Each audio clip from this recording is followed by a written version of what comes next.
Good afternoon. I think twice in 1 week is a bit much, but I think this is our second meeting during the week. So I do want to read a statement that I have prepared on the Supreme Court's decision on same-sex marriage, and it reads as follows.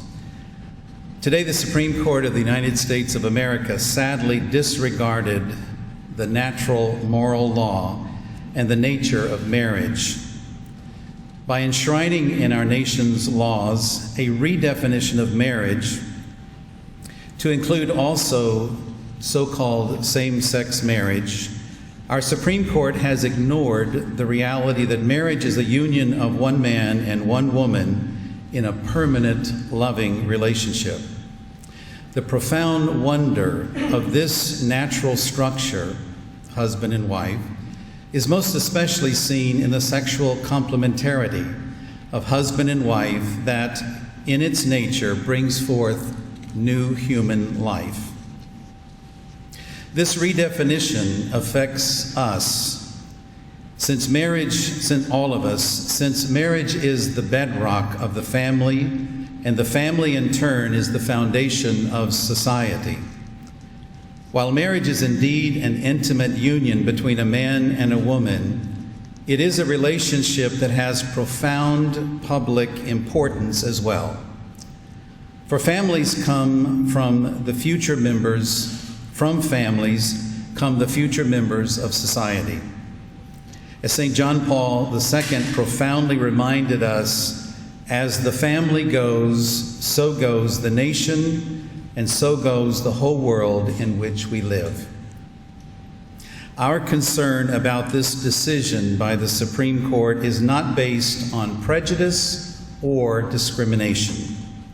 In fact, we believe and hold that every human person has an innate dignity that must be respected.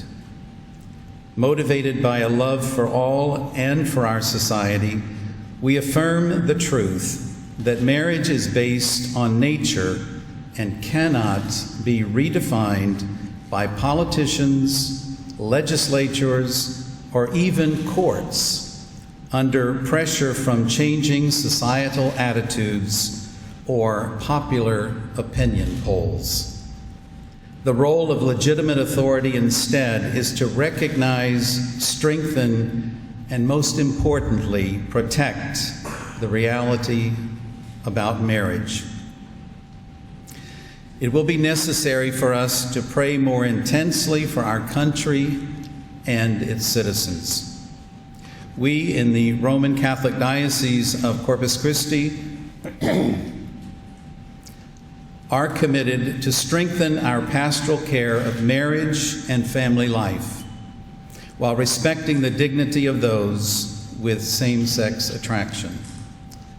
By uniting and not dividing, we can better assist each other on the road to salvation with truth, compassion, and love.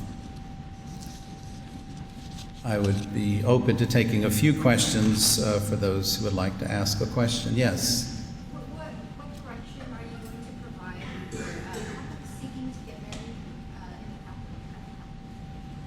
Couples? You mean like man and woman? No, sir. We have no direction for that. We can't allow that. It will not be allowed. Well, I can't change the nature. That's my whole letter here. I can't change human nature. Marriage is defined as a marriage between a man and a woman, so we don't believe in that, so we can't. Now, we would help them as individuals for personal reasons, but we cannot assist or have any help toward a union because we don't believe in it. Yes?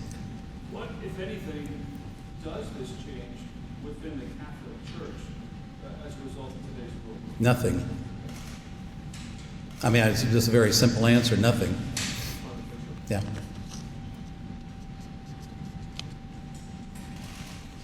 Other questions? Any others? If you don't mind. Sure. In your words, I mean, just for people that maybe have never explored the issue before, what does the Bible say about homosexuality? Well, the act of homosexual sexual union it would speak of as sinful and immoral. The fact that a person in nature has a same-sex attraction, it wouldn't be, I don't know if you say neutral if it'd be the right word, but it is what it is for a person. But they still are a man or a woman. But it's when that is carried forth in action in a illicit sexual expression that we would see it as sinful. Yeah. Are there any homosexual members of the church? Well, I'm sure there are. Yeah, we would promote chastity and celibacy, chastity, and there is a group in the church that is coming to visit with us that would assist and help us assist others to live a lifestyle that's in conformity with Christian values. Our values are based on the truth of human nature and the gospel of Jesus Christ. So that's what we would follow. Other questions? Even if couples aren't married, a same-sex couple isn't married, are they welcome in the Catholic Church? Everyone's welcome, yes. Now, when it comes to certain things like communion, it's like anyone else. Even in even heterosexual people, there are certain disciplines around the reception of Holy Communion that would need to be observed. Did the Catholic Church take an active role in pushing the courts to side one way or the other, or were you kind of standing back and watching to see what happens? That's a good question. We have not stood back 1 minute in this whole thing. In Washington, there is what we call the United States Conference of Catholic Bishops. And within the conference, there is a whole section of people that do legislative work. So we've been on Capitol Hill, we've been in the White House, we've been all over the place, stating, restating, reiterating God's natural law to legislators, to the President of the United States. We've been all over the place, but obviously, for whatever reason, the courts decided this way. Were you surprised by the ruling? I'm not really surprised, I have to say. I was not happy about it, but to be honest with you, I think the court has made a huge mistake, and if I would have anything to say to the courts, I think they need to look at themselves and what their purpose is as a court, and do a self-examination of what they're doing. I think there's a lot of response to emotion in this country. We kind of work on emotion, and I personally feel there was a lot of that involved. One more. Right. Sorry, can we further delve into part of the statement that says, talks about, I guess, politicians pleasing the public with the society? Can you elaborate? Well, the first thing I heard this morning on the radio about the court's decision is how the polls have changed. And I think, any of us would be blind if we didn't see that politicians follow the polls, legislatures follow the polls. But I think if we're going to be leaders, we have to stand on truths and values and not waver just because a society or a group of people changes. As we all know, hopefully we know from the history of the world, this is nothing new. The church has been in the minority of opinions from the very beginning because societies change and ideas come and go, but we have to stand firm in our values.